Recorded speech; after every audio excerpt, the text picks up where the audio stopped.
Bonjour, chers téléspectateurs d'African Podcast TV. Bienvenue dans cette nouvelle saison d'African View Débat. African View Débat est une émission qui traite l'actualité africaine dans le domaine politique, économique, culturel et social.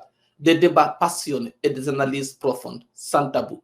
Vous pouvez également y participer via nos différentes plateformes Facebook, Instagram, Twitter et YouTube. Nous entamons cette nouvelle saison avec notre premier invité, Abdoulaye Oumousso. Il est le responsable de la communication du FNDC. Merci beaucoup, monsieur, d'avoir accepté mon invitation. C'est un plaisir d'échanger avec vous. Comme je vous ai dit, parler de la Guinée est un devoir pour moi. Donc, il n'y a pas de raison que je refuse d'échanger sur la situation sociopolitique de notre pays et de la région ouest-africaine de façon générale. Merci beaucoup. Avant tout d'abord, quelle lecture faites-vous par rapport à la situation sociopolitique guinéenne à date? Bon, disons, c'est une lecture qu'il faut faire. On ne pourra pas la faire en diagonale là maintenant, là, parce que la situation est extrêmement grave.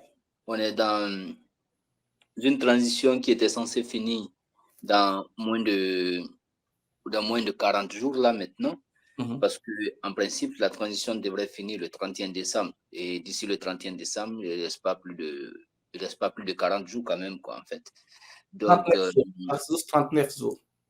Donc, disons que la situation aujourd'hui, elle est alarmante, d'autant plus que tout ce qu'on avait comme acquis hier, nous les avons perdus.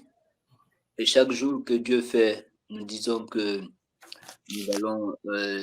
nous avons atteint le fond, mais à chaque réveil, nous nous réveillons avec d'autres nouvelles initiatives ou d'autres nouvelles actions posées par la gente au pouvoir, qui nous donne de plus en plus de désespoir et qui nous donne même pas assez d'envie maintenant de vouloir parler du pays.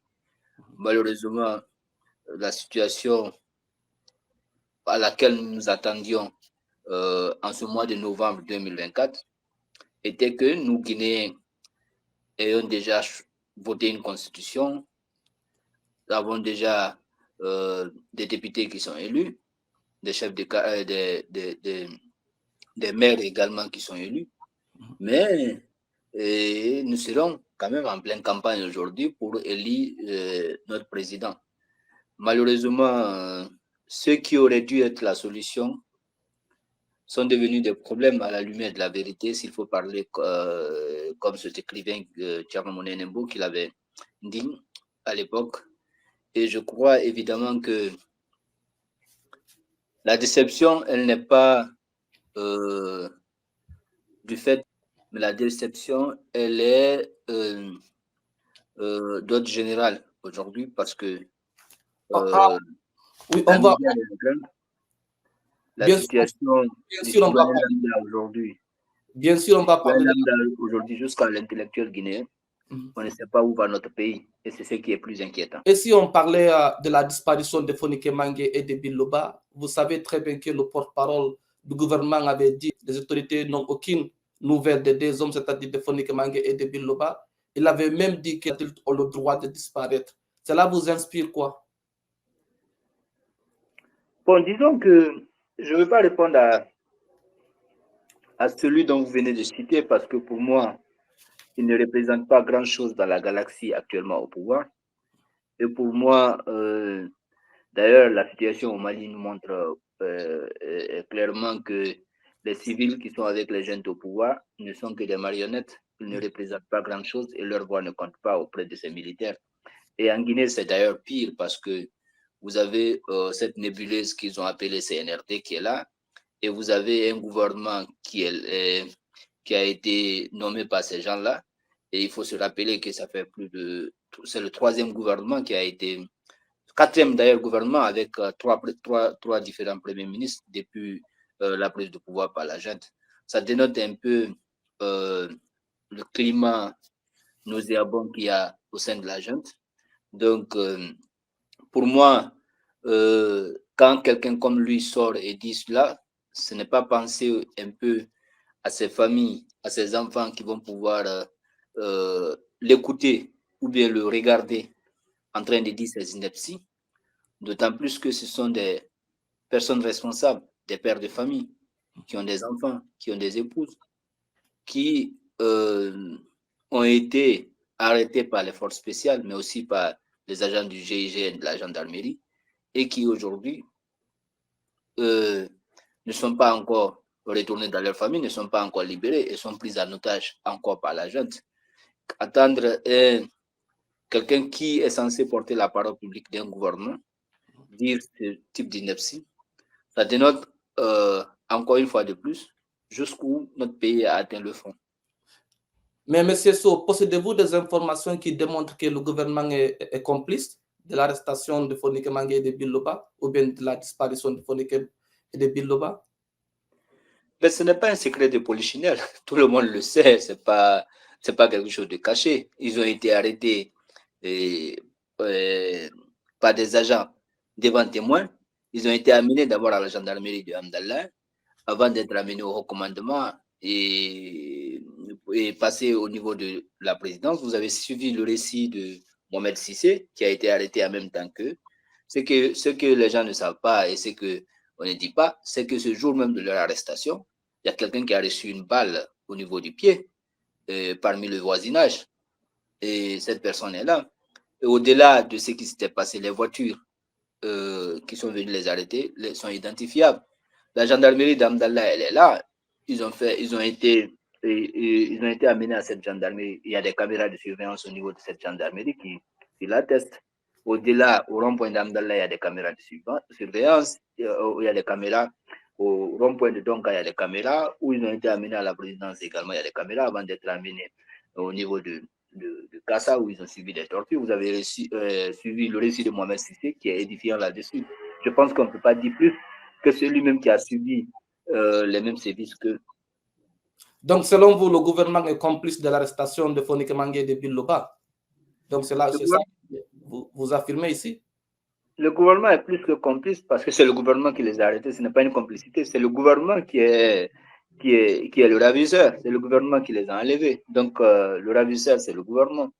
Et ce n'est même pas le gouvernement en réalité, c'est la junte au pouvoir, c'est Mamadi Doumbouya et Bala Samoura et leurs éléments. Mais vous savez très bien que le procureur général a nié l'implication du gouvernement. Il avait même annoncé une enquête. Êtes-vous en contact avec lui? Et si oui, où en sommes-nous? Mais je pense que c'est mieux de poser cette question au procureur qui avait essayé un peu de se défausser par rapport à l'irresponsabilité dont fait montre notre justice aujourd'hui. Depuis le 17 juillet, date de cette annonce de ce procureur, où en est-on? Est-ce qu'il est revenu vous dire où il en est par rapport aux enquêtes? Est-ce qu'il a cherché à écouter le témoin oculaire qui a été enlevé en même temps qu'eux, qui a fait un témoignage quand même édifiant?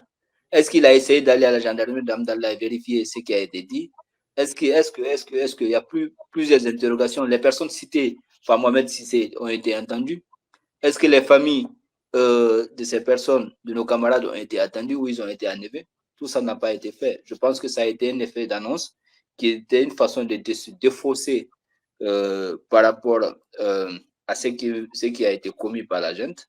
Cet enlèvement commis par la junte, je pense que c'était une façon de se laver les mains pour dire que ce n'était pas eux parce qu'ils savaient ce qu'ils préparaient, ils savaient ce qu'ils ont fait et malheureusement,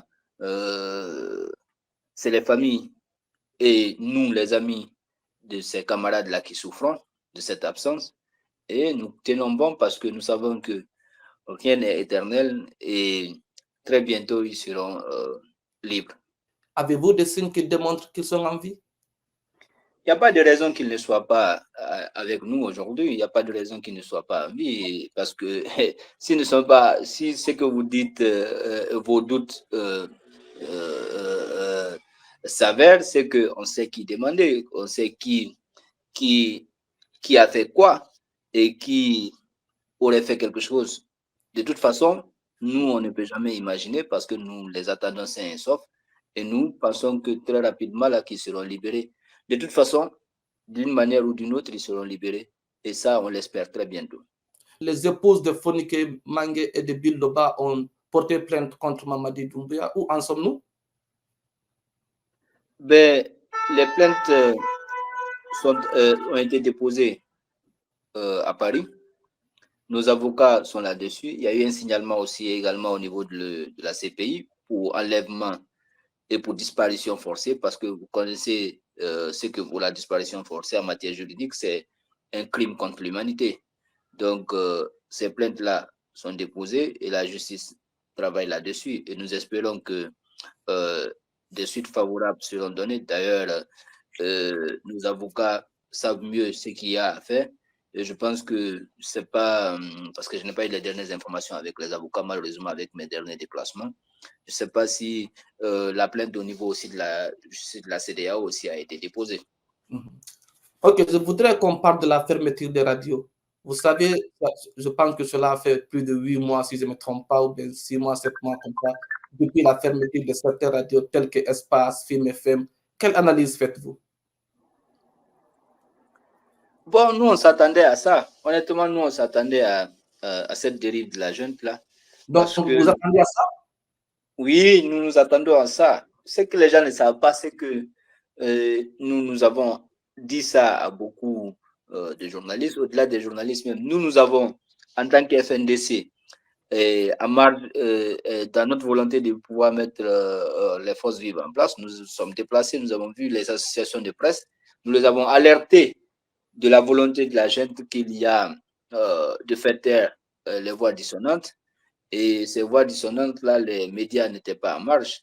Et d'ailleurs, ça a commencé par les sites d'information générale, notamment le site Guinée Matin, après ça en est suivi Mosaïque, après ça en est suivi également, je pense, le site Inquisiteur. Beaucoup d'autres sites ont été sabotés par le gouvernement. Après, c'est les réseaux sociaux qui ont été sabotés avant le retrait des licences des médias. Nous ne sommes pas étonnés parce que la gente aujourd'hui, elle veut que la seule voix qui soit audible au niveau du peuple, c'est la voix de la dictature, c'est la voix du despote Mamadi. C'est pas autre chose. Alors, qu'est-ce que vous répondez aux gens qui disent que la presse n'est pas muselée en Guinée? Par exemple, RFI était en Guinée. Par exemple, on a certaines radios qui fonctionnent. Qu'est-ce que vous répondez aux gens qui disent que la presse n'est pas muselée en Guinée?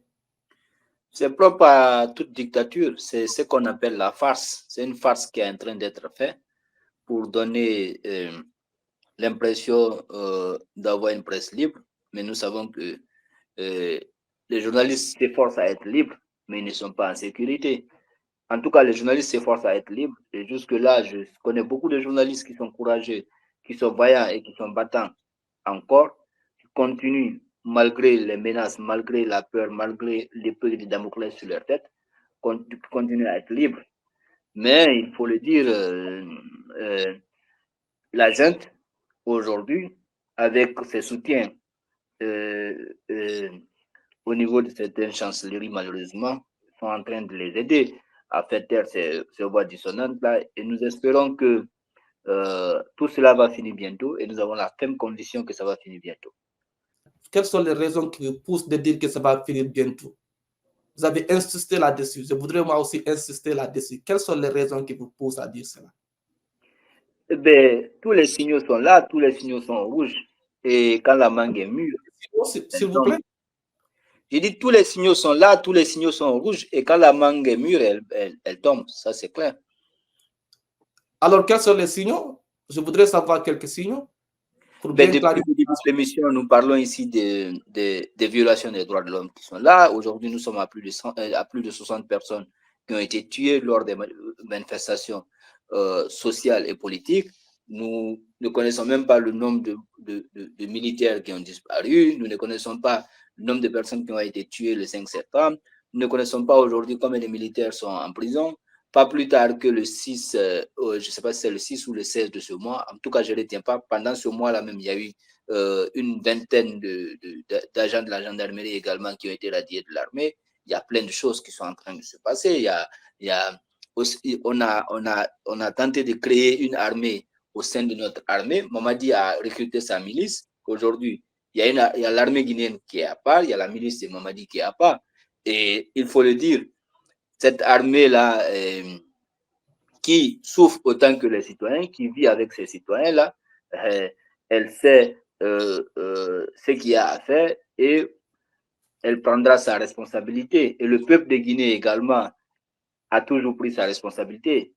Et évidemment, ce qui n'a pas été accepté à l'époque pour la junte du CNDD, ce n'est pas ce qui va être accepté pour le CNRD, parce que en réalité, le CNDD n'avait pas fait pire que le CNRD aujourd'hui.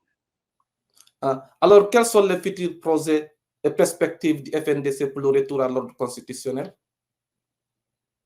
De toute façon, le mandat de Mamadi finit le 31. C'est un bon lapsus parce qu'ils considèrent qu'ils sont en train de faire un mandat. Donc, c'est un bon lapsus pour dire que ce qu'ils considèrent être leur mandat l'a fini le 31 décembre 2024. On verra la suite. Quel est votre dernier message? Pour mon dernier message, c'est un message d'espoir, un message de persévérance et puis un appel aux Guinéens pour leur dire que nous sommes à un tournant décisif de l'histoire politique, mais aussi sociale de notre pays. Jamais notre pays n'a été aussi amené au bas du tableau. Et nous espérons que dans les prochains jours, l'ordre normal sera rétabli. Et nous allons retrouver bientôt nos camarades, Fonike Mange et Biloba, une forte pensée pour leurs familles, pour leurs époux et leurs enfants, pour leurs épouses et leurs enfants. Et nous espérons que d'ici le 31 décembre, la Guinée recouvrera ses fils dignes et que les forces du bien vont avoir raison sur les forces du mal. Merci beaucoup d'avoir accepté mon invitation. C'est un plaisir. Merci beaucoup d'avoir regardé cette émission. N'oubliez pas de vous abonner sur Facebook, Instagram, Twitter et YouTube. Merci beaucoup. À la prochaine.